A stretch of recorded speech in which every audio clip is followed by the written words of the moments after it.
Si tu me suis depuis un moment, tu es au courant qu'il y a quelque temps, j'ai quitté la campagne pour une nouvelle vie en ville. Ça a provoqué toute une série de bouleversements, je t'en ai déjà parlé dans d'autres vidéos, mais aujourd'hui on s'intéresse à un en particulier, on va parler de ça. Bonjour, bienvenue dans cette nouvelle vidéo où je suis comme d'habitude très heureuse de te retrouver. Est-ce que l'intro m'a pris du temps à être filmée? Oui, je confirme, mais je t'avais bien dit que si je passais à une vidéo par semaine, c'était pour augmenter la qualité. J'espère sincèrement que tu n'es pas déçu. Revenons au sujet qui nous intéresse. Cette fois-ci, on va parler d'argent et plus précisément de mon budget. On va comparer celui que j'avais à la campagne par rapport à celui que j'ai maintenant en ville. Je pense que c'est une question que beaucoup de personnes peuvent se poser. Est-ce que c'est plus intéressant de vivre dans une région ou dans l'autre? Alors je précise bien qu'ici je vais parler uniquement de mon expérience. Je n'ai pas fait d'études comparatives de toutes les personnes qui habitent à la campagne et de toutes les personnes qui habitent en ville. Ça va vraiment être mon ressenti et mon vécu qui va parler dans cette vidéo. Et je vais t'emmener toute la semaine avec moi. Je trouve que c'est beaucoup plus intéressant de rentrer en immersion dans la vie d'une personne. Comme ça, on va aborder plein de points différents. Et je te propose qu'on commence directement par celui qui nous entoure. Au niveau de la superficie du logement, on y a perdu. On est à 80 mètres carrés alors qu'en campagne j'avais 100 mètres carrés et on paye plus cher. Le prix ici est de 870 €. Je t'en avais déjà parlé dans mon home tour. D'ailleurs, n'hésite pas à aller le voir si tu veux te rendre compte un petit peu plus des espaces. Alors qu'avant, pour une superficie de 100 mètres carrés, on était à 700 € avec un immense jardin. Nous sommes vraiment dans la ville de Bruxelles. Il y a, voilà, c'est un déséquilibre. Ça, c'est sûr que je m'attendais à payer plus cher mon loyer. On va voir si au bout du compte, quand on aura vu tous les autres points, ça s'additionne ou pas.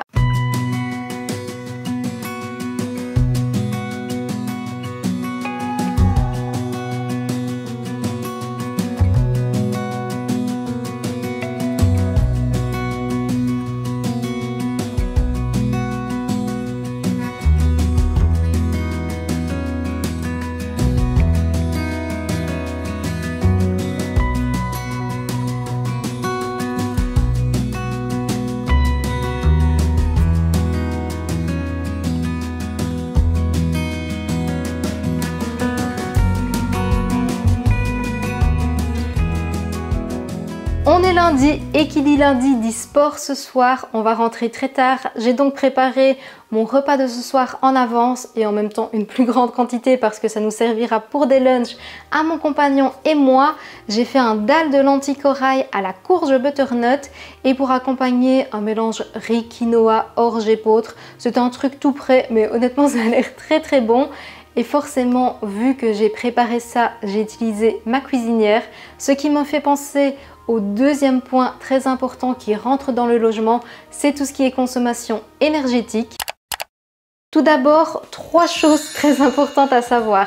La première, c'est qu'en Belgique, c'est rarement compris dans le loyer. En tout cas, c'est une impression que j'ai. La deuxième chose à savoir, c'est que mes mensualités sont exactement les mêmes que quand j'habitais à la campagne. Et la troisième, c'est que le prix au kilowattheure, le prix de l'énergie, n'a pas bougé par rapport à mon ancien contrat. Maintenant, je suis persuadée que la ville était un bon plan pour faire des économies et je vais directement t'expliquer pourquoi. Au niveau du chauffage, je ne l'ai pas encore allumé depuis que je suis dans ce logement. J'habite maintenant en appartement qui est exposé plein sud avec une grande baie vitrée que vous avez été très nombreux d'ailleurs à remarquer et à admirer. Et en étant comme ça exposé au plein sud, dès qu'il y a un rayon de soleil, alors que là il fait 8 degrés dehors, et bien dans le logement il fait 18-19 degrés. J'ai des voisins en bas, j'ai des voisins en haut, j'en ai à gauche, j'en ai à droite, ce qui nous met en fait dans un petit cocon, dans une bulle aussi d'isolation. Par rapport à ma maison en campagne qui était une 4 façades en prise au vent de partout, vraiment en plus on était sur une espèce de colline, donc il y avait toujours du vent qui donnait sur la maison. C'était aussi une maison en pierre. Dès qu'il pleuvait, ce qui arrive beaucoup en Belgique, eh bien l'air devenait très malsain. Il y avait beaucoup de soucis d'humidité. Je t'en avais d'ailleurs déjà parlé, c'était l'une des raisons pour laquelle on souhaitait déménager. Mais on mettait du chauffage et on avait quand même froid. On ne se sentait pas du tout confortable à cause de cette humidité ambiante dans l'air, alors qu'ici, sans chauffage, j'ai tout le temps chaud dans ce logement. C'est assez spécial comme différence d'ambiance. Donc certes, tous les mois, je donne exactement la même provision à un fournisseur d'énergie qui est de 150 € pour le gaz, ce qui me permet de théoriquement chauffer le logement, mais je suis persuadée que l'année prochaine, je vais retoucher cette somme. Là où je risque d'y perdre un petit peu, c'est au niveau de l'électricité. Les provisions sont exactement les mêmes, mais je pense qu'on va avoir une consommation plus importante dans ce logement parce que maintenant j'ai des plafonniers, ça je sais que ça consomme un petit peu plus. Ma cuisinière est électrique et mon chauffe-eau est électrique aussi, même si là au niveau de l'eau, je t'en parlerai un petit peu plus tard, mais je sais qu'on n'a pas une énorme consommation, en tout cas ici.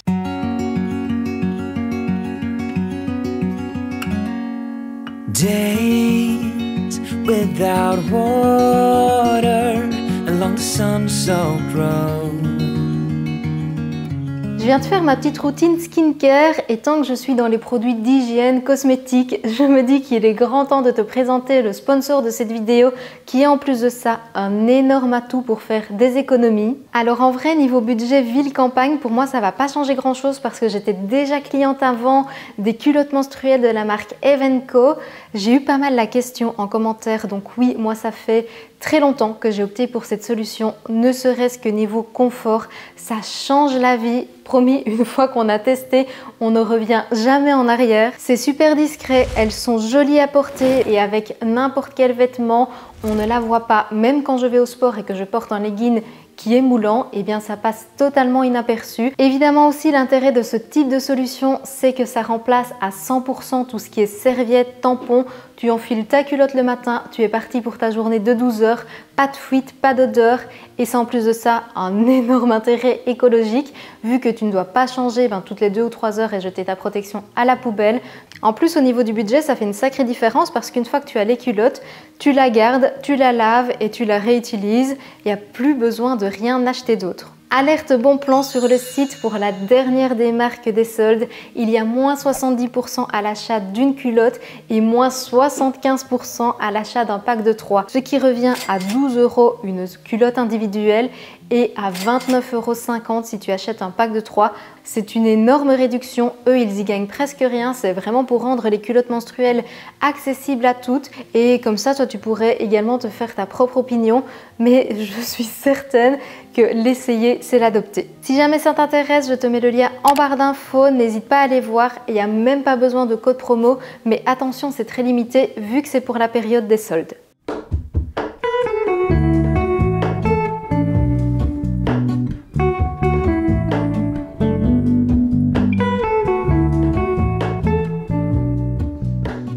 Petit déca parce que maintenant je vais travailler et en parlant de travail, ça me fait penser à un point qu'on n'a pas encore abordé et qui est pourtant primordial, c'est le salaire.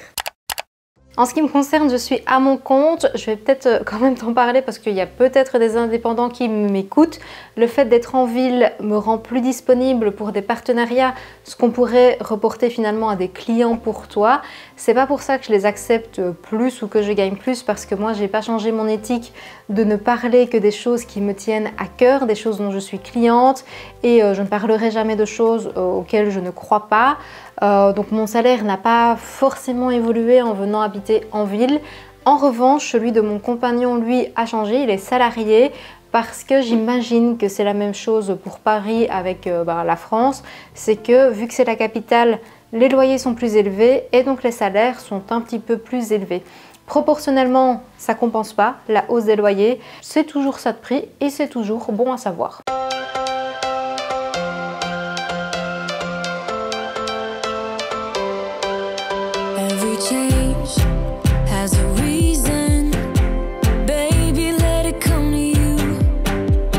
Parlons maintenant mobilité. Alors tu l'as sûrement remarqué, mais depuis que j'habite en ville, eh bien je me déplace majoritairement à pied ou en transport. C'est devenu extrêmement rare que j'utilise ma voiture. La ville fait que la mobilité est beaucoup plus facile et en plus de ça, ça coûte vraiment pas cher. Au niveau du métro, moi j'ai pris un système où tu peux avoir 10 tickets d'un coup. Mon compagnon a un abonnement d'ailleurs qui est payé par son employeur mensuel. Donc lui à la limite, il paye même pas du tout le transport. Moi j'ai pris un système de 10 cartes parce que pour l'instant l'abonnement me reviendrait trop cher. Je me déplace pas encore suffisamment pour justifier le prix de l'abonnement. Et avec le ticket de 10 cartes, je tiens un mois. Donc franchement c'est vraiment avantageux par rapport à la voiture qu'on a encore, on la garde encore pour l'instant, on hésite à la revendre pour l'année prochaine. On attend un petit peu de voir aussi comment le marché de l'automobile va se porter. Mais on a fait, depuis qu'on a emménagé ici, on a fait un seul plein, c'est tout. On l'a utilisé très peu. Si tu compares ça avec la campagne, évidemment, c'est beaucoup plus avantageux parce qu'en campagne, tu es limite obligé de prendre la voiture pour aller chercher du pain à la boulangerie si c'est pas tout près. La ville facilite les accès à pied parce que tout est disponible. Tu peux d'un endroit te rendre très vite à un autre. Tu as tout qui est condensé parfois à un même endroit et il suffit de prendre le métro pour y aller. Donc ouais, j'avoue que ça, c'est un très grand avantage et un très gros point économique à penser. You told me more than once to show you my intention. My brain gets blocked at times, but now somehow I'll give you my attention. You've got to know that I ain't a person who understands all the clockwork. Et si tu as eu l'œil, les images que je t'ai insérées pour représenter la mobilité, c'est en réalité des images du métro parisien, donc il est temps maintenant qu'on parle de la case loisirs. J'étais donc invitée hier sur Paris à un event organisé par l'Atelier des Chefs parce qu'ils lancent une formation 100% végétale en ligne et ça m'a permis de bien manger et de découvrir pas mal de choses, également de faire de très belles rencontres. Je me suis éclatée, mais dans tout ça, je voulais également te parler évidemment de la case loisirs qui est beaucoup plus présente et beaucoup plus tentante évidemment par tous les choix, par toutes les disponibilités qu'il y a en ville. D'ailleurs, tu l'as sûrement remarqué dans mes vidéos, mais tu me vois beaucoup plus souvent sortir, aller boire un café latte avec mon compagnon, aller dans les musées, chose qu'on a fait d'ailleurs ce samedi. D'ailleurs, je te l'ai montré sur Instagram. On dépense plus au niveau des activités par rapport à ce qu'on faisait à la campagne. Alors nous, c'est voulu, c'est un choix. C'est pour ça aussi qu'on déménageait en centre-ville, c'est pour pouvoir faire beaucoup plus d'activités, mais c'est sûr que si tu ne sais pas ce que tu cherches, il faut savoir que les tentations sont beaucoup plus fortes. Mais j'aime bien aller au cinéma, j'aime bien aller me balader en ville, j'aime bien aller boire un café latte et c'est un budget à prévoir parce que les tentations sont un petit peu plus nombreuses.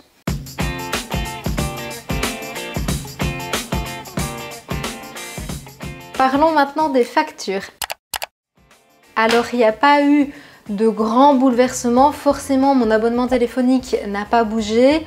La connexion internet est restée la même aussi. Les énergies, on en a déjà parlé. Mais là où j'ai eu une énorme surprise et où je ne m'y attendais pas forcément, c'est pour l'assurance. Elle a évolué vers le haut. Pourquoi? Eh bien déjà, l'assurance incendie a augmenté. On est passé d'une maison où on était presque seul, on avait quand même des voisins, mais on était presque seul, à un logement où on doit s'assurer nous, mais on doit aussi assurer les logements attenants, donc ceux du haut, du bas, de gauche, de droite, comme on en a déjà parlé. Et pour l'assurance de la voiture, je ne sais pas comment ça se passe en France, mais en Belgique, ils calculent en fonction de la région où tu habites le potentiel que tu aurais de faire un accident. Et vu qu'ici, c'est la capitale, eux, ils pensent que tu es plus susceptible de faire un accident en habitant à Bruxelles qu'en habitant à la campagne. Alors qu'on utilise beaucoup moins la voiture, donc théoriquement on est moins susceptible de faire un accident qu'avant. Mais voilà, en gros c'est ça les règles du jeu. Alors les factures n'ont pas doublé, on n'est pas non plus passé du simple au double, mais ouais, il y a une petite augmentation de ce niveau-là qu'il est toujours bon de savoir. Alors je sais pas si en France c'est pareil, renseigne-toi, mais à mon avis pour l'histoire des appartements, de devoir assurer les voisins avec, au cas où c'est toi qui provoque l'incendie, à mon avis c'est pareil.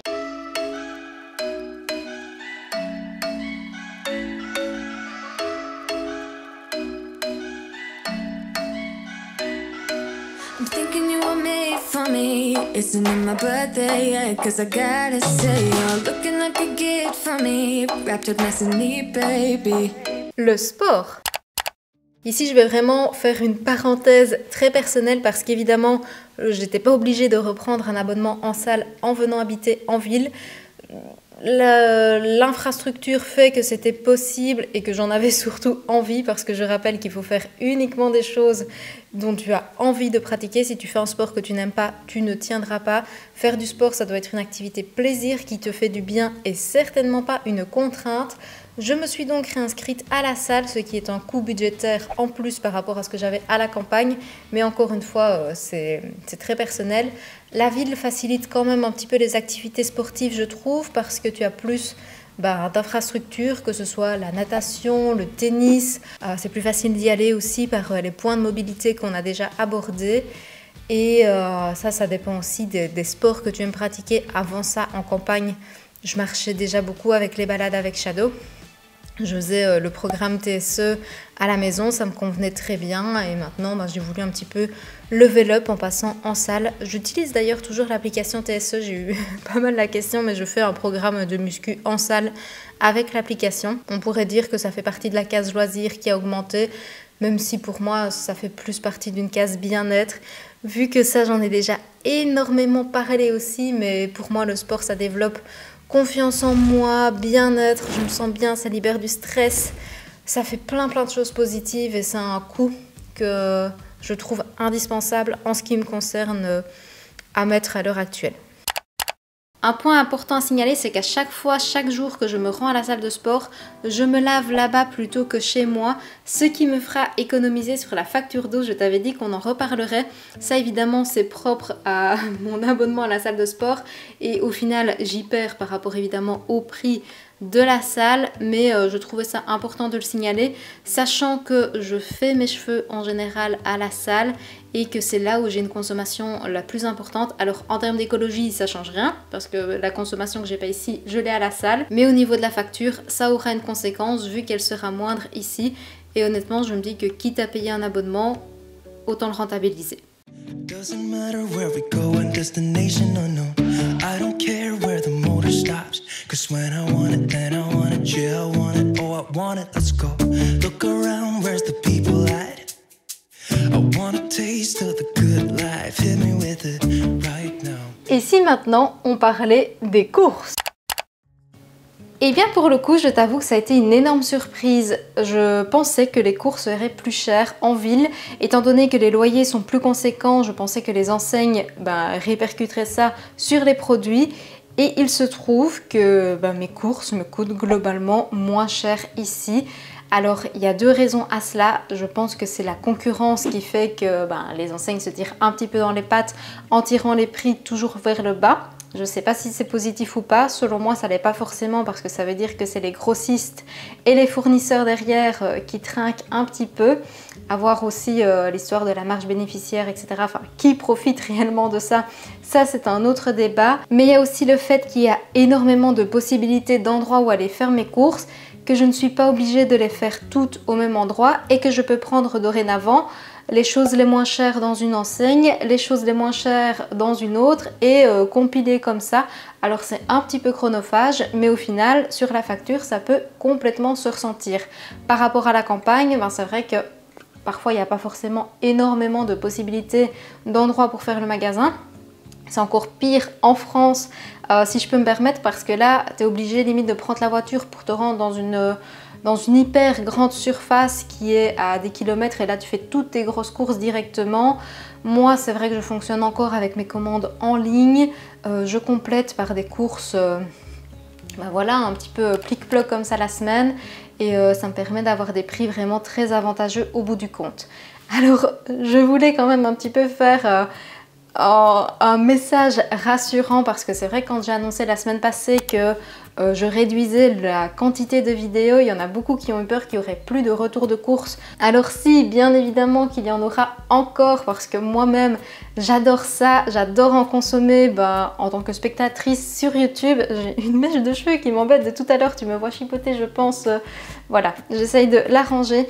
Mais donc je disais que moi-même j'étais une grande spectatrice de ce type de contenu sur YouTube, j'adore t'en proposer. La seule chose que j'aimerais faire, c'est le faire évoluer. Au-delà de juste te montrer mes achats, c'est te proposer autre chose derrière. D'ailleurs, il se pourrait bien que ce soit ce type de vidéo qui arrive la semaine prochaine. Et si jamais tu es nouvelle sur cette chaîne et que tu souhaites voir ça, n'oublie pas de t'abonner pour ne pas le manquer et d'activer les notifications parce que c'est comme ça aussi que tu seras au courant de la sortie des vidéos, surtout que de temps en temps il y en aura des un petit peu spontanés en plus de notre rendez-vous du dimanche à 10 h. Eh bien les amis, l'heure est venue de conclure cette vidéo. Est-ce qu'il est plus intéressant de vivre à la campagne ou à la ville? En ce qui me concerne, depuis que j'habite dans ce logement, je fais plus d'économies. Comme on l'a vu, il y a des pôles, des points économiques qui ont augmenté. Je dépense plus dans certains endroits, mais toutes les économies que je réalise sur les autres points font que j'arrive à mieux maîtriser mon budget. Alors il y a quand même une chose très importante à prendre en compte, c'est que j'ai en plus de ça une âme très citadine, ça je pense que tu l'as compris et remarqué, et que si ce n'est pas ton cas, que tu préfères le calme de la campagne, le fait d'être voilà, dans ta petite maison avec le bois à proximité, etc.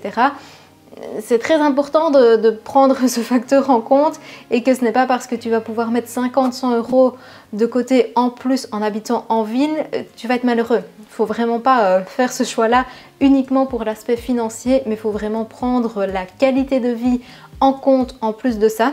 Je pense que ces mots sont très bien pour conclure cette vidéo. J'espère d'ailleurs qu'elle t'a plu. N'hésite pas à me dire en commentaire s'il y a des points que je n'ai pas abordés parce que je rappelle que je ne pense pas forcément à tout. J'y répondrai avec plaisir. N'hésite pas à me laisser un petit pouce bleu. Comme ça, je sais également que la vidéo t'a plu. C'est toujours le meilleur retour que tu puisses me faire là-dessus. Comme d'habitude, prends soin de toi. On se donne donc rendez-vous dimanche pour un super retour de course. Et je te dis santé!